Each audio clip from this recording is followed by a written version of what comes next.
नमस्ते, मैं हूं संजय दीक्षित और आप देख रहे हैं दी जयपुर डायलॉग्स। हमारे आपड़ा मर्चेंडाइज स्टोर पर जाइए क्यूआर स्कैन करके और वहां से अपने मनपसंद की पुस्तकें, हुडीज़, पोलो शर्ट्स इत्यादि खरीदिए। और आपको याद दिला दें, all religions are not the same. ये पुस्तक जो है इस समय पूरे भारत में तहलका मचाए हुए है और आप इसे मिस ना करें।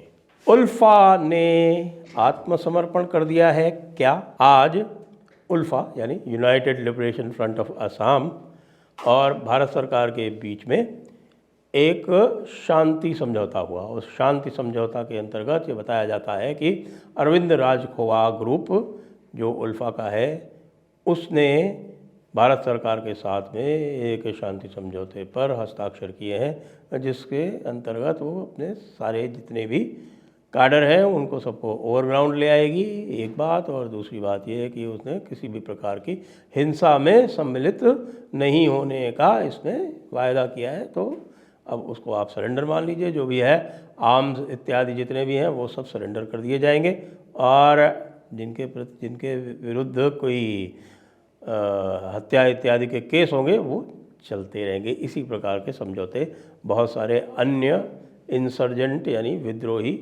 ग्रुपों के साथ में पहले भी हो रखे हैं। तो क्या ये गेम चेंजर है? अब इसके ऊपर विचार करना पड़ेगा। विचार इसलिए करना पड़ेगा कि यहाँ उल्फा में भी दो ग्रुप्स हैं, एक अरविंद राजखोवा और दशाधर चौधरी ग्रुप है, जिसने 12 साल से वार्तालाप जारी रखा हुआ है भारत सरकार के साथ में, 12 वर्ष से। और 12 वर्ष के बाद अंततः आज उन्होंने एक पीस अकॉर्ड साइन करके और मेन स्ट्रीम में सम्मिलित होने का, शामिल होने का निर्णय कर लिया। स्वागत है।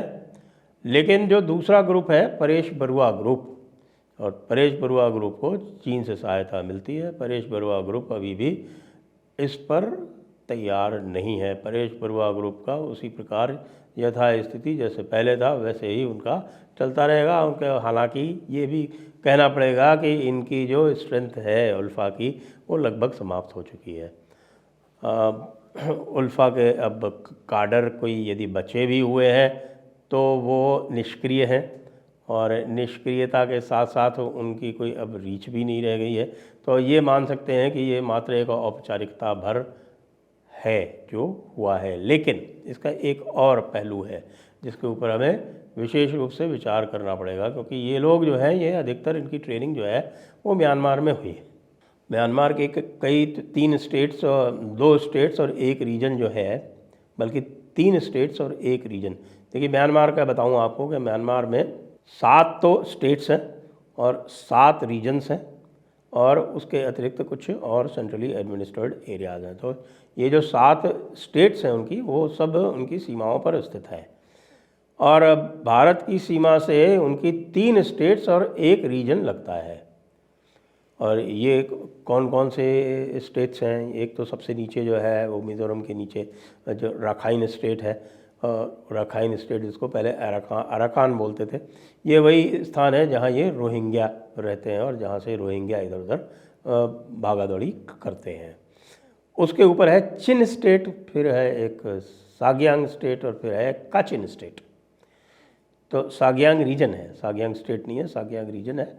और फिर जो है काचिन स्टेट जो है उसका बहुत छोटा सा पार्ट लगता है, बल्कि वो चाइना के साथ लगती है। इनकी ट्रेनिंग अधिकतर लोगों की जो है वो काचिन स्टेट और शान स्टेट जो चाइना के साथ जिनके बॉर्डर हैं वहाँ पर होती है। और भारत के साथ में इनकी चिन स्टेट और रखाइन स्टेट और साग्यांग रीजन, ये 3 लगते हैं। तो इनके आने से एक जो एडवांटेज मैं जो देखता हूँ कि भाई इनसे जो है ये जो इस टाइम बहुत सारे जो दूसरे इंसर्जेंट ग्रुप्स जो ऑपरेट कर रहे हैं, देखिए तरह तरह के वहाँ पे पूरा एक आप कह सकते हैं कि एक पूरा चिड़ियाघर है वहाँ पे। उस चिड़ियाघर में तरह तरह के जंतु पाए जाते हैं, तरह तरह के वहाँ पर इंसर्जेंट ग्रुप्स हैं, जिसमें नागा ग्रुप्स हैं। नागा ग्रुप्स हैं वो अधिकतर चिन स्टेट में पाए जाते हैं। नागा ग्रुप्स के अतिरिक्त कुकी ग्रुप्स हैं और जी हाँ, और मेतेई ग्रुप्स भी हैं।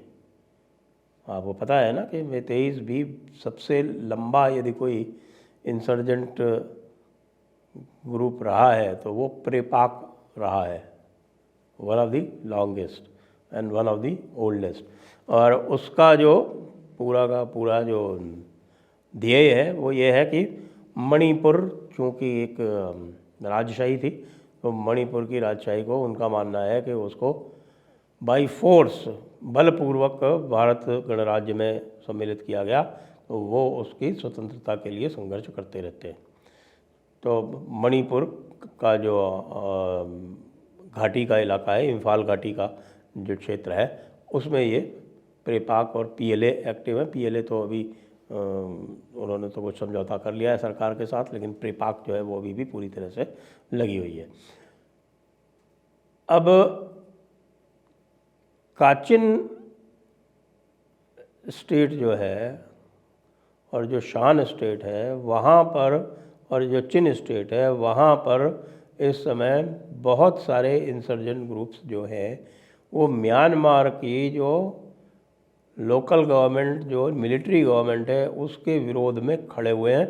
और उसमें जो राखाइन वाली यानी जो अराकान स्टेट है और सागियांग रीजन वाले भी कई इंसर्जेंट ग्रुप्स मिल गए हैं। यानी आप ये समझ लीजिए कि जो म्यांमार का जो बीच का हिस्सा है, जो जहाँ पर आपके हिल्स इत्यादि नहीं हैं, वो जो बीच का हिस्सा है, इरावदी डेल्टा जिसको बोलते हैं, इरावदी की घाटी और इरावदी प्लेन्स और इरावदी का डेल्टा, ये जो मुख्य क्षेत्र हैं, ये तो उनके मेन एरिया हैं, मेन स्ट्रीम एरिया हैं। यहीं पर उनकी अधिकतर जनसंख्या है, यहीं पर उनके जो सारा एग्रीकल्चर है वो भी इन्हीं क्षेत्रों में है अधिकतर।